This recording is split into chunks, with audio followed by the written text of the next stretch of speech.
And when I get my new and improved Switchpod, I'll give this one away.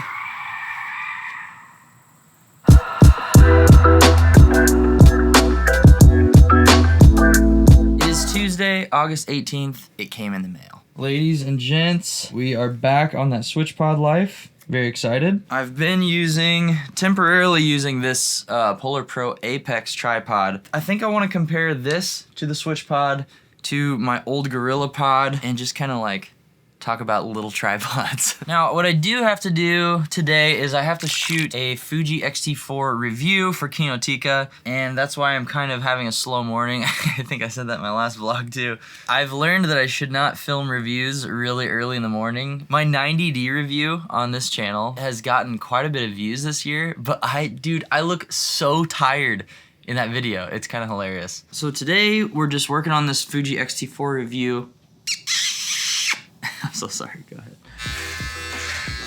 But yeah, this is what the setup's gonna look like for the XT4 review. I gotta chug this coffee and try to wake up a little bit more and then shoot the talking head. Okay, so now I'm setting up to do my Storyblocks ad. I was doing like a tech talk series where I was talking about camera news with green screen, doing funny edits. I loved making those videos, but it doesn't make sense for me to really keep doing them right now. So I wanted to incorporate that style into Kinotika. So I thought, what better way to do that than for sponsored videos? You know, some sponsored videos that people do are just so freaking boring, like the ad segments.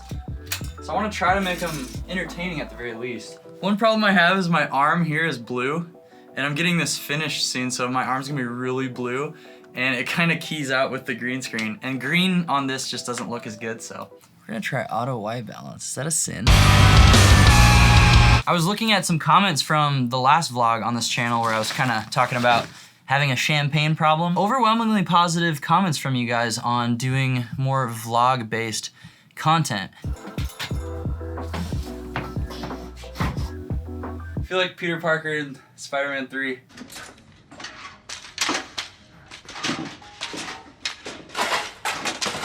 It's time for an unboxing. Let's get some better light.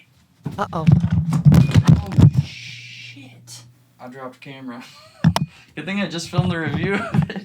Okay, that was partially my fault. Partially this dumb tripod head on the Polar Pro Apex tripod. The tripod itself is fine. It's very sturdy. But the ball head, I'll have to show you in a second, but it's confusing. And so this is the ball head I typically use. It's a Manfrotto, nice one. I like the plates. This is the mounting plate for the Apex. As you can see, you can use like a screwdriver or Allen wrench. And this is the plate for the Switchpod with Manfrotto ball head. This is nice because it has this little flip out guy where you can just screw this on with fingers, so you don't need any tools, which I love. I dropped this down a staircase. Little bolt that sticks out here that screws into the camera broke off into the ball head here. If you can see it kinda. So this piece now slides out. The whole thing comes apart now. Not what you want. And they said they would send me a new one because they're redesigning this bolt part to be stronger. This is not the new one. When I do get my new one from Switchpod, I'm gonna give this one to one of you guys. So I guess just stay tuned for that. That's pretty nice, huh? New Switchpod, it has a bolt. So now we can take the bolt out of this ball head.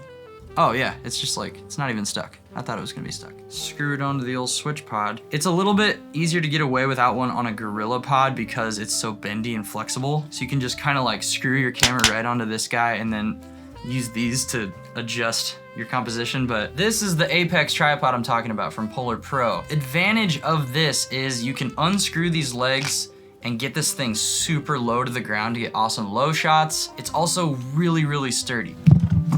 The issue with this son of a gun tripod is this ding dang ball head. So this part can't screw anything down to make this stop. This is a ball head, which this is really strong, really good. They have released a version where it's just a flat plate up here where you could put on your own ball head, I believe. Here's a quick thickness comparison. We got Gorilla Pod here, Apex tripod, and here's Switchpod. It's just so thin. Mine's obviously broken, but you can see how sleek it is. Could I come pick up your XT3 to use it for like getting B-roll of my XT4 for the review? Sure. I'm about to go get the XT3 from my girlfriend, And I need to tell you before that the Polar Pro podcast is out today that I got to do with Dave Mays while I was in California, talking about my transition into Kinotika and just kind of like how I got started in video filmmaking, all that jazz. I guess I'll just play a snippet of it here, I guess.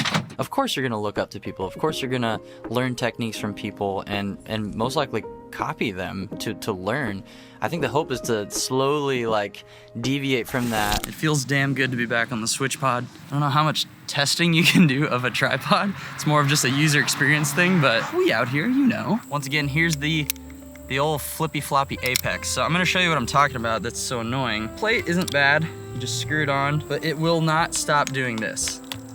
So you can like mount it and then take vertical photos. So like horizontal, vertical, but either way, they should just have a lock. It would make this so much more functional. What is nice is there are numbers on the legs. It's relatively easy to get these to the same length or the same setting, I guess. All right, we're gonna do a quick vlogging segment with each one of these tripods, and I'm gonna give you my mini review on each one. This is the GorillaPod. It's the most obtrusive looking, but it is also the most versatile tripod option because you can mount it to trees and bricks and cars and whatever you want. You can just twist it around. It's very malleable and flexible, so if you need like crazy mounting options, this is your best option. It's also pretty sturdy, but it gets weaker over time. You can put a ball head on it if you want, but you don't actually need to because it's very flexible. Now this is the Polar Pro Apex tripod. What I like about it is it's a very small form factor. So when you hold it, it's got about the same girth grip-wise as the GorillaPod. Fortunately, it's like the slowest one to set up because of the mounting ability and the fact that you have to adjust every individual tripod leg. You could put a pretty heavy setup on this thing, but I would like to try out the one with just the flat base plate. And now the beloved Switchpod, which is the lightest one, the sleekest one. It's also the least flexible in terms of how you set it up and how you can use it. You can put it on some uneven surfaces, which I do like, especially if you have a ball head, and you can fully adjust. With the Apex, you can get a lot lower than this. That's what this one is. It's just a very base tripod. It does one thing, but it does it really well in a lightweight form factor. Plus, it's actually really long, so you can like get the camera really far away from you if you want to. And when I get my new and improved Switchpod, I'll give this one away. Oh, I was expecting a car accident. That was scary. Of course, the light just starts looking good as soon as I stop filming. This is really random, but I'm gonna tell you guys about one of my close friends from college who just wrote a novel. Dude, baby boy. What's up, man? I guess like whenever you're ready, just give me like a 30-second pitch and then how people can like get the book. So the title of the book's called A King's Return. The book explores this idea of lordship and loyalty, and these various characters in the book have to decide what they are going to do with the choices that they're given, and sometimes it feels like they don't really have any choice at all. And overall, I'm just excited to get this story out there into your hands so that you can enjoy it as well. And to check it out, you can check it out on Amazon. Zach, please put it in the wrong spot. You can check it out on my website, kingdomsofislandia.com. If you want to get it quickly, get it on Amazon. If you want a signed copy from me, you can get that from my website, but it is going to take a little bit longer. COVID's kind of slowed things down, but thanks again, guys. Check out the book. I hope you love it. And Zachy boy, thanks for having me on your channel, man. The first two people to comment Jake the Snake in all caps, I'll get you in contact with my friend Jake so that you can get a free copy of this book signed from him. If you're interested, he would appreciate the support. I would appreciate the support. Thanks for watching this vlog that has a lot of random stuff in it, but I'm having fun, so see ya.